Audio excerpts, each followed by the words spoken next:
Weight loss and weight management during the holidays. How do we achieve it? Let's talk about it. Welcome to Amanda Widener Wellness. My name is Amanda. I'm so excited to have you here.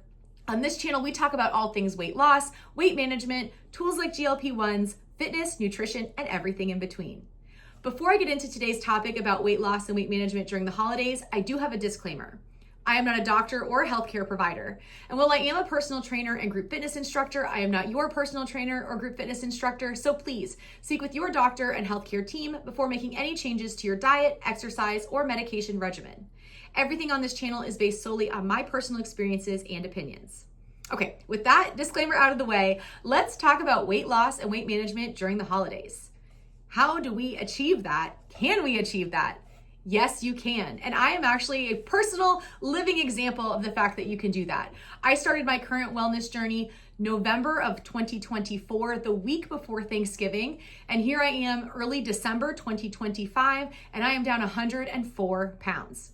I did start a GLP-1 midway through that process, but I started in November completely on my own with some very simple changes that helped me survive the holiday season without gaining weight for the first time in years. And if I can do it, you can do it. So let's talk about what I did. The first thing that I did was I made sure that I was aware of how much I was consuming and what I needed to consume in order to feel satisfied each day. In order to avoid binge eating all of the sweets and treats that we had around the house every single day during the holiday season, I needed to feel satisfied at the end of my last meal of the day. And so I actually downloaded a tool called MyFitnessPal. It's a free app.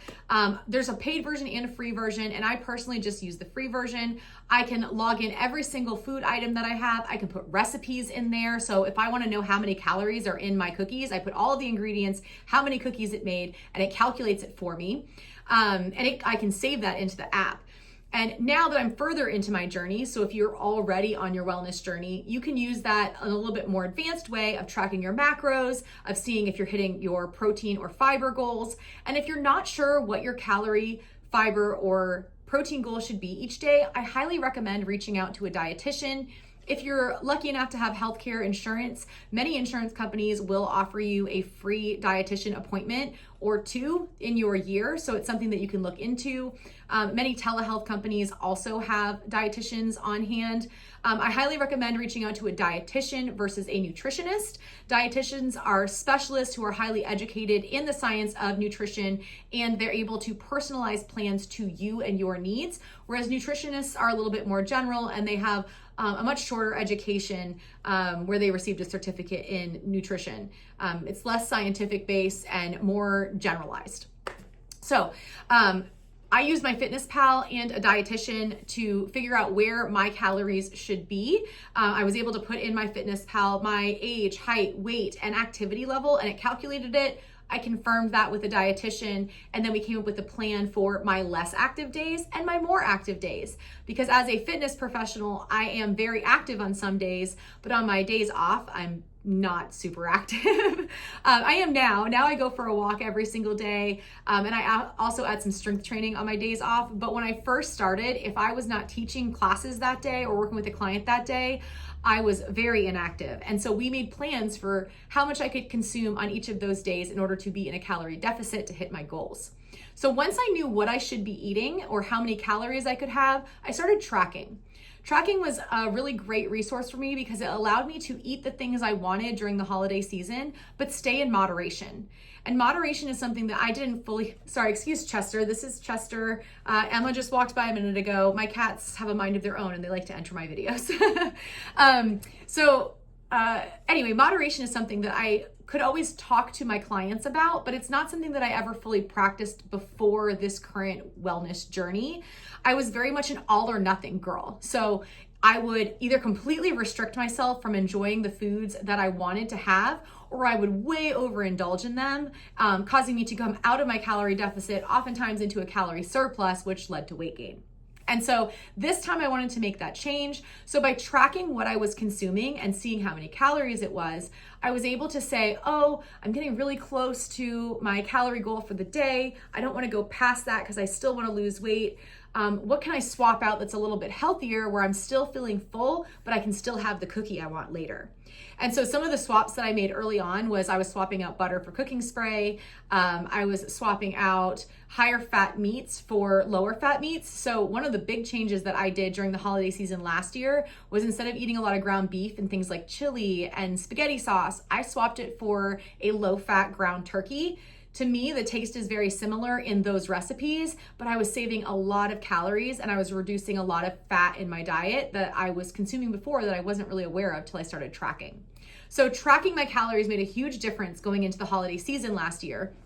And then I would know at the end of the day, oh, I still have a few hundred calories available. I'm gonna have that sugar cookie because my holiday sugar cookies are my absolute favorite and I didn't want to deprive myself of that during the holiday season. And that's really key here. As we go through the holidays, there are a lot of traditions that revolve around food and family and friends, and we don't want to deprive ourselves of those things because that often leads to binge eating later or completely giving up on our goals. And I don't want that for you. I don't want that for me. And so we need to find that balance as we move through the holidays so that we can achieve our goals but still enjoy the traditions. And so one of the things that I want you to remember is that those traditional meals, those traditional treats that you have, if you're wanting to have sugar cookies or a gingerbread house or hot chocolate, or you want to go out to a big family dinner, or you're going to have your big Thanksgiving dinner, or if you're Southern, like we live in the South, we have a big New Year's Day Southern traditional meal. I love enjoying that meal all the way from the start to dessert. I'm not going to deprive myself of that because I keep reminding myself that those things are only one meal out of my day, out of a period of 6 weeks. So let's figure out about how many times I'm indulging during the holiday season. I've got Thanksgiving and my post-Thanksgiving day dinner. Okay, so I have two dinners, but the rest of those days, Thanksgiving morning, Thanksgiving lunch, and then the day after Thanksgiving breakfast and lunch, I eat my normal meals. I just have a little bit of a treat in my 2 extra meals. And then I have gingerbread cooking day or baking day with my kids, cookie baking day with my kids, where I have treats on gingerbread day and treats on cookie day because I'm going to enjoy the cookies I just baked. And then I've got Christmas Eve and Christmas Day. I have a special meal on each of those. And then we also have a big family dinner another time. So that's another extra meal that we're enjoying.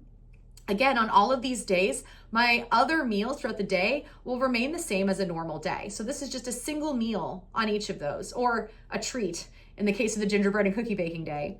And then I've got New Year's Eve and New Year's Day where I definitely indulge, and I might have an extra day or two where we go out to eat, or because we're kind of running around shopping or that sort of thing. So that's about 10 meals out of the course of a 6-week period where I'm indulging a little more than normal. That's just a meal. Every single day I have about 4 meals. I have breakfast, lunch, a snack, and dinner. That's how I hit my protein and fiber goals each day. Still being in a calorie deficit, still having enough calories with my activity level. I need about 4 meals. So out of those 4 meals, over 7 days, over 6 weeks, I'm only indulging 10 times.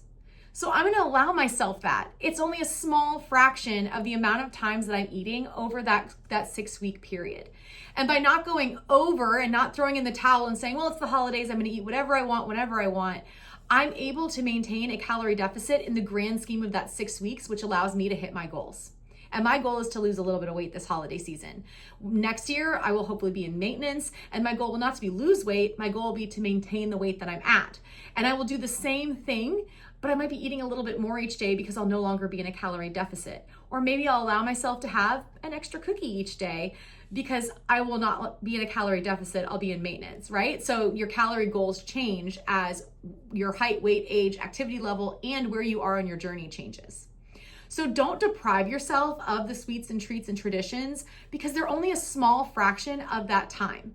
The rest of the time, really rein it in. Make sure that you're hitting those calorie and protein and fiber goals so that you can feel successful and you can feel good. When you're eating well, you feel better. And when you feel better during the holiday season, you get to enjoy them more.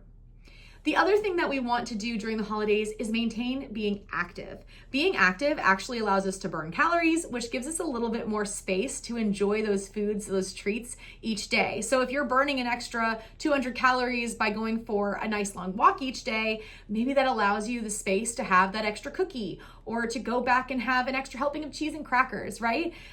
You still want to not overindulge when you're having your sweets and treats, but it allows you the space in your day to eat the things that you want to eat and enjoy them during this holiday season. I know that one of our favorite traditions in our house is to have movie night once a week. And during movie night, during the holidays, we like to have a cup of hot chocolate with some marshmallows and a candy cane. I've done the math. When I do that, it's about 250 calories. 250 calories is what I normally allow myself for dessert on an average day after I've had dinner. And so instead of eating dessert on movie night, that hot chocolate treat is my dessert. It's still chocolatey and it's decadent and it's delicious and it feels like Christmas to me. And so I still feel that satisfaction, but I've just made a swap in my day in order to achieve my goals. It's absolutely possible. When I go out with friends and family, I listen to my body. Am I feeling full? Do I need to stop? I know it's hard when we're really enjoying those foods. For many of us, we're used to not stopping and not listening to our bodies, especially when we're having something that's decadent or something that we only get once or twice a year. But it's really important that you take a moment to chew your food, take a breath, feel your body. Are you feeling full? Are you feeling satisfied? It's okay to push it away and say that you're done. Maybe have a bite of each thing so that you don't feel like you're depriving yourself of something, and then recalibrate, rethink about, am I feeling full? If I am, it's time to stop. The food will always be there, but your goals are there right now. So we need to be really mindful as we try to achieve them. So maintaining that activity level as we move through the holidays will give you a little bit of extra space to enjoy those foods. It's also going to help you feel better, and it's going to help clear our heads.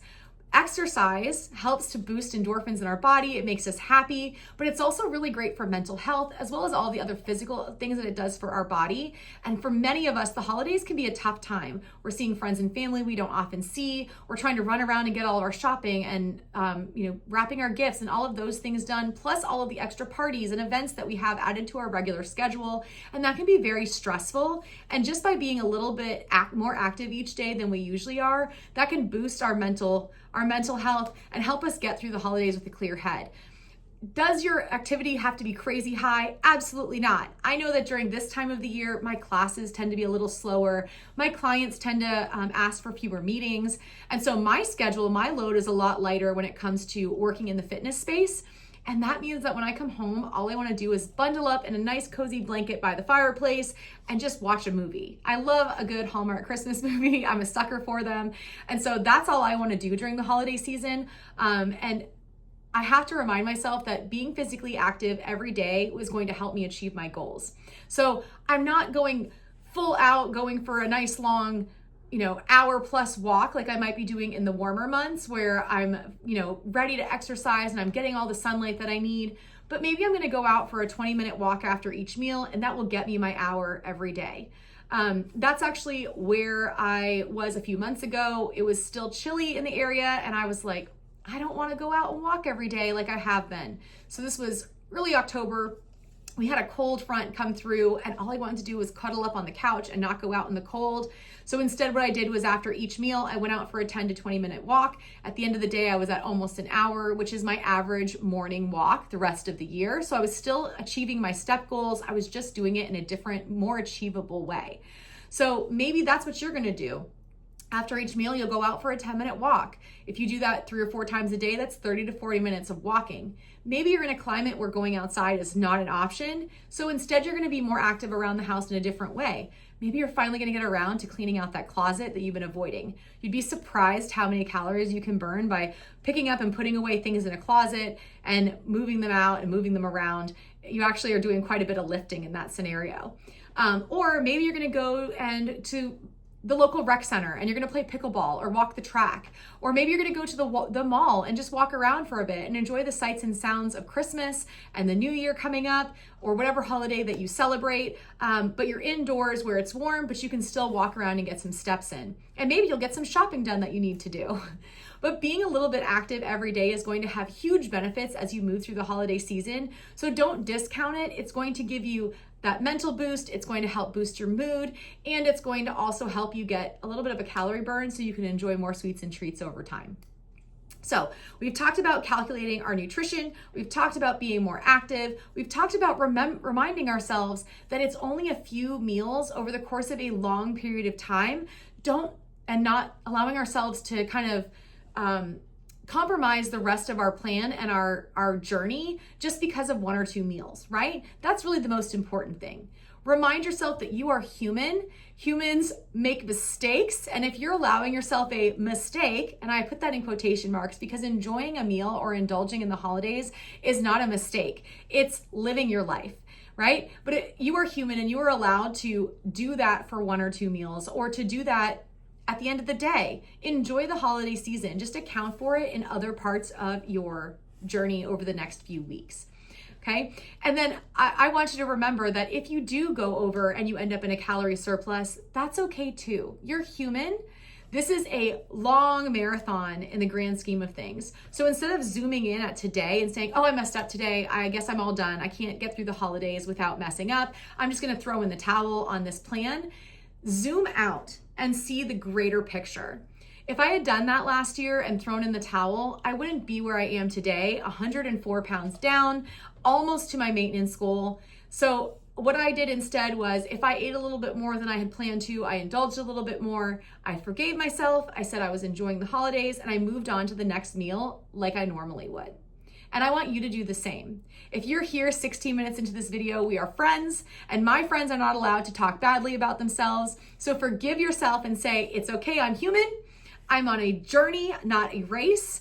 And it's okay to, make those moments, or have those moments where I'm eating a little bit more than I planned to, and I'm just going to move on from there. If you allow yourself that forgiveness and you zoom out in the grand scheme of things, you are going to find the success that you're looking for. So remember, moderation is key here. It's about enjoying the holidays, not depriving yourself, and then taking accountability the rest of the time so that you can achieve the goals that you set for yourself. And achieving those goals are going to happen through really strong nutrition planning and movement. That movement does not have to be crazy intense. I'm not talking about going to the gym for those like high intensity and classes. I'm just saying move your body in some way that will benefit it. And that's all I really wanted to give you today. It's okay to have a really good holiday season. Enjoy those treats. Enjoy those special moments with your family. You can get through it in a really positive and effective way that will help you achieve your goals. If you have any tips and tricks that you want to share with us, please feel free to put them in the comments below. I'd love to see them. And thank you so much for joining me today. Please like and subscribe so that you don't miss the next video. Bye-bye.